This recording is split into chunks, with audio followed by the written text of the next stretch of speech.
Depuis près de 500 ans, les masses ont été consciencieusement embarquées dans un conte de fées cosmiques aux proportions astronomiques. On nous a nourris d'une tromperie si gigantesque et si diabolique qu'elle nous a aveuglés et privés de notre ressenti et de notre sens commun, nous empêchant de voir le monde et l'univers tels qu'ils sont réellement. Par le truchement des programmes et des manuels de pseudosciences, des médias de masse et de l'éducation civile, des universités et de la propagande officielle, le monde a été systématiquement conditionné, lentement endoctriné, à travers les siècles, pour adhérer sans condition au plus gros mensonge de tous les temps.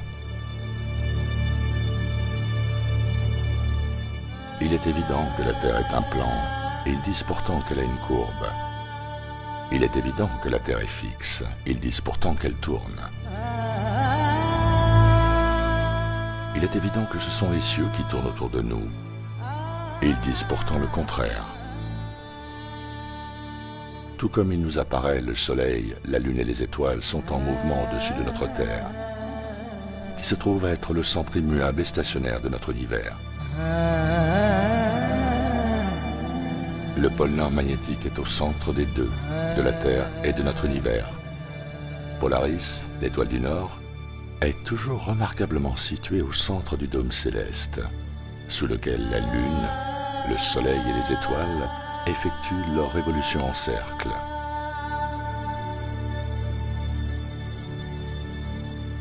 Les missions lunaires, les voyages sur Mars sont et n'ont toujours été que des canulars mis en scène et filmés par les francs-maçons ici sur Terre. Les satellites en orbite, la station spatiale, tout ça n'existe pas. Toutes les images vidéo, les photographies produites par la NASA, par Hubble ou d'autres sources officielles sont toutes des images générées par ordinateur.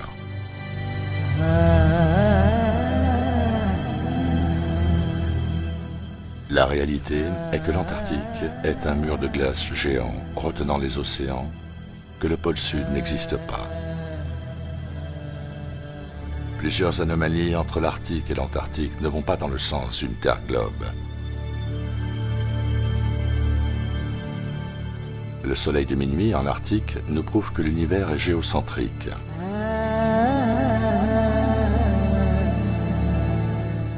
La réalité est la divine égalité du soleil et de la lune en frontières opposées, faite pour réguler les saisons, éclairer la terre et séparer le jour de la nuit. La lune n'est pas un réflecteur de lumière solaire. Il en émane une lumière unique que l'on peut démontrer et qui lui est propre.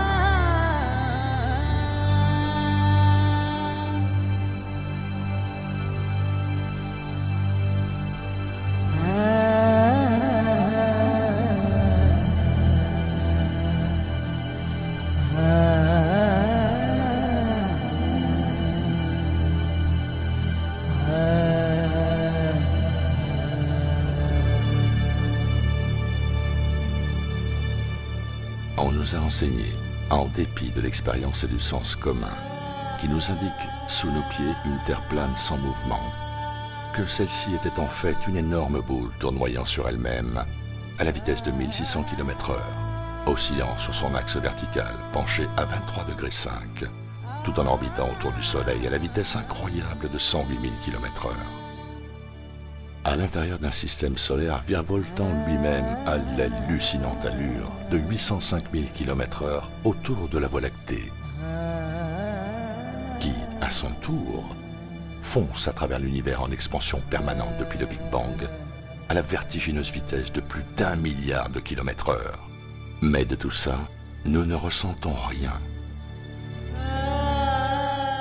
On nous a enseigné que la force mystérieuse appelée gravité, un magnétisme magique qui empêche tout de tomber ou d'être éjecté de cette boule volante, suffisamment puissante pour maintenir les gens, les océans et l'atmosphère en place sur la surface, mais également suffisamment subtile pour permettre aux insectes, aux oiseaux et aux avions d'effectuer leur vol.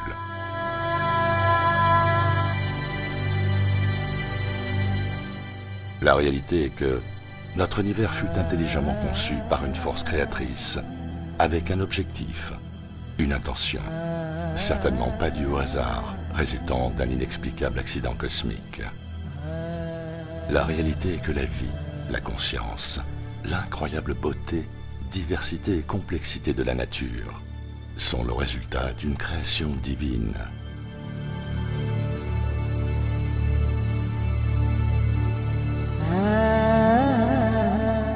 La philosophie qui parle d'une terre sphérique et en mouvement est la philosophie du mensonge.